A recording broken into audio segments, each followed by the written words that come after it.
আসসালামু আলাইকুম। সবাই কেমন আছেন? আলহামদুলিল্লাহ, আমিও মোটামুটি ভালো আছি। এই যে জেলি বানাচ্ছি। বাচ্চাদের টিফিনে জেলি লাগে, যিনি আম পুড়ে যাওয়ার আগেই আমের জেলিটা বানিয়ে নেবেন।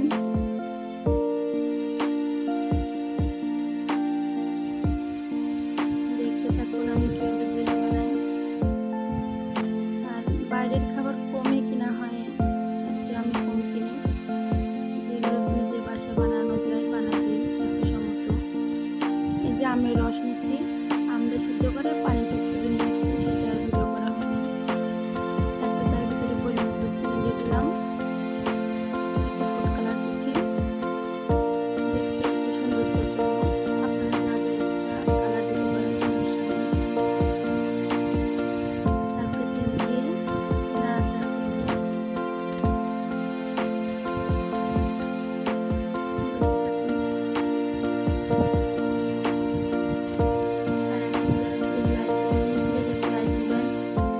আমার তো সব অভ্যাস হয়ে গেছে, যার ভিডিও দেখি না কেন আগে লাইক দিয়ে ভিডিও দেখা শুরু করি।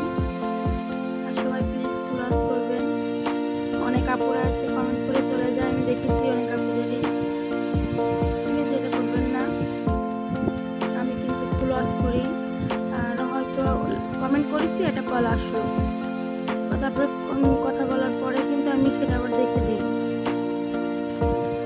তখন মনে আছে যে আমি অল্প দেখেছি, ওটা তখন দেখে নিই। এই যে প্রায় ঘন হয়ে আসছে।